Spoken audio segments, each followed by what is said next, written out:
इकडे खमंग खुसखुशीत असा मसाला पराठा तयार आहे. शाळेच्या डब्यासाठी केला. घरात भाजी नसेल तर करू शकता. आणि त्याचसोबत आपण केलेले आहेत मस्त असे वरून कुरकुरीत आतून जाळीदार पालक रवा आप्पे. करायला एकदम सोपे आहेत.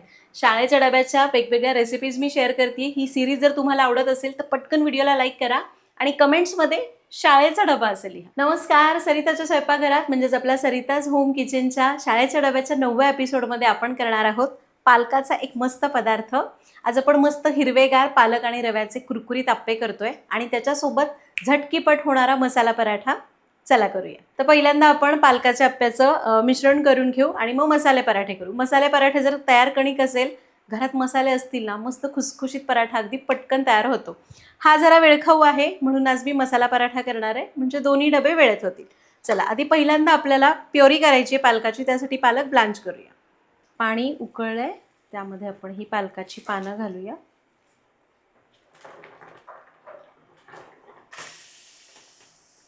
आणि ही पानं आपण 2 मिनिटं न झाकता याच्यात उकळून घेऊ. तर 2 मिनिटं पालक छान उकळलेला आहे. गॅस बंद करूया.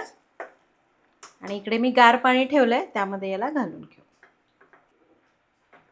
तर पालक एक 5 मिनिटं गार पाण्यात ठेवला, पूर्ण गार झाला. तर पालक पिळून मिक्सरच्या भांड्यात काढूया.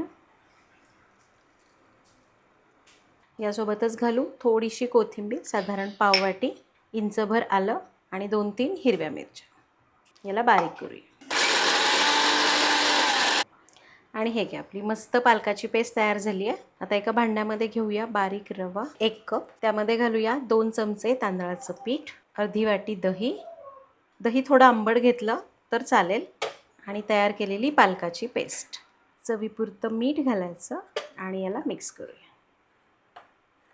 तर आधी आपण अर्धी वाटी दही आणि पालकाच्या प्युरीमध्ये याला मिसळून घ्यायचं आणि मग लागेल तसं पाणी घालायचं.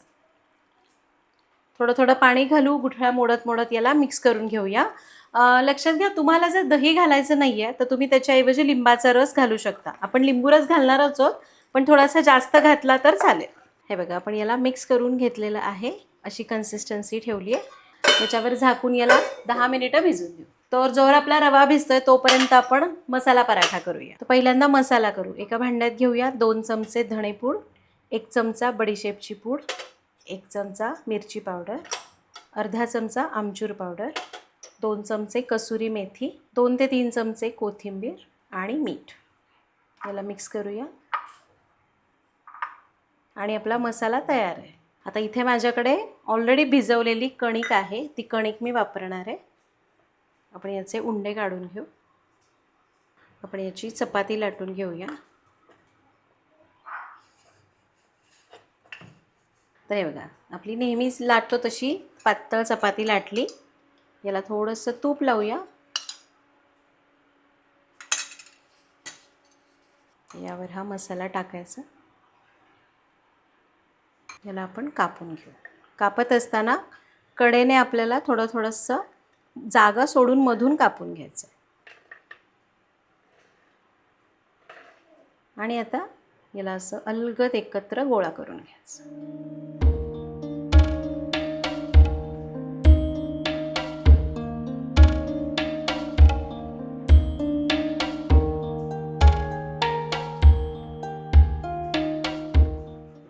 आणि तिथेच याला गुंडाळून याचा उंडा करायचा. तर परत गव्हाचं पीठ लावूया.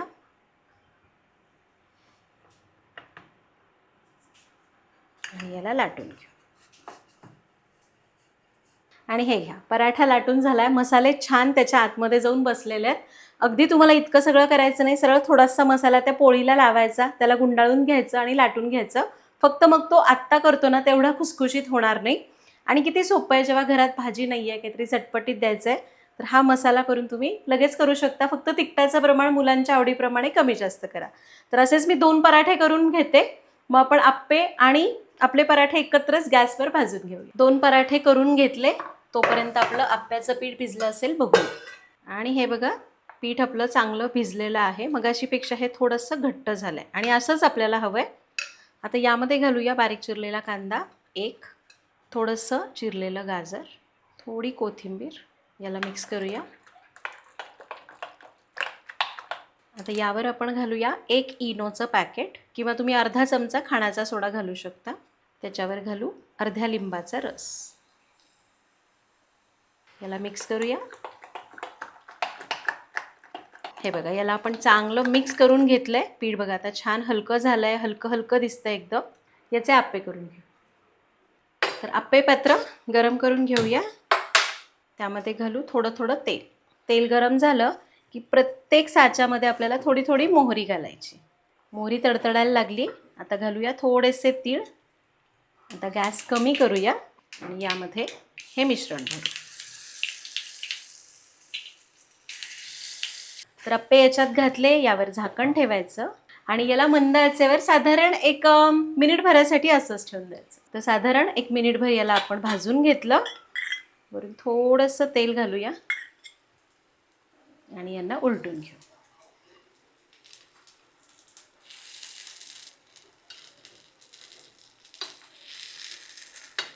तर आप्प्याचं मिश्रण वरून थोडंसं ओलसर असतानाच आप्पे उलटून घेतले ना की मग ते छान दोन्ही बाजूने गोल गरगरीत होतात. जर आपण ते पूर्ण सुकेपर्यंत त्याला तसंच ठेवून दिलं तर मग दुसऱ्या बाजूने थोडे चपटे होतात. हरकत नाही, शिजतात व्यवस्थित. फक्त आकार छान पाहिजे असेल तर थोडं लवकर उलटून घ्या.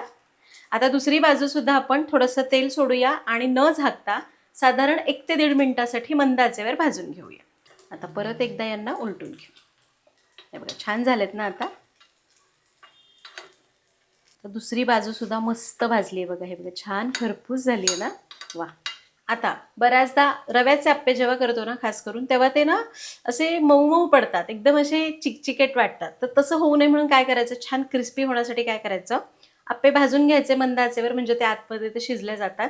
आणि शेवटचे 15 सेकंड या बाजूने, 15 सेकंड त्या बाजूने मोठ्या गॅसवर न झाकता याला भाजून घ्यायचं. म्हणजे वरचा लेअर छान क्रिस्पी होतो आणि आतून छान जाळीदार. आणि हे घ्या, आप्पे दोन्ही बाजूने मस्त वरून कुरकुरीत आतून जाळीदार झालेत. काढून घेऊया. जेवढे लागणार आहेत तेवढे आप्पे असेच करूया. आप्पे झाले. पराठे लाटून घेतलेलेच आहेत. लगेच भाजूया. तर तवा मी आधीच गरम करायला ठेवला होता. तवा मध्यम गरम झाला. पराठा भाजूया. आता पराठा, चपाती, भाकरी काही पण भाजताना गॅस शक्यतो मध्यम ते मोठा ठेवायचा, एकदम कमी ठेवायचा नाही. आता आपण काय करूया, गॅस मध्यम आणि मोठा करत करत पराठा छान खरपूस भाजूया. इथं मी भाजताना तूप लावतेय. तुम्ही तेल लावलं तरी पण चालेल.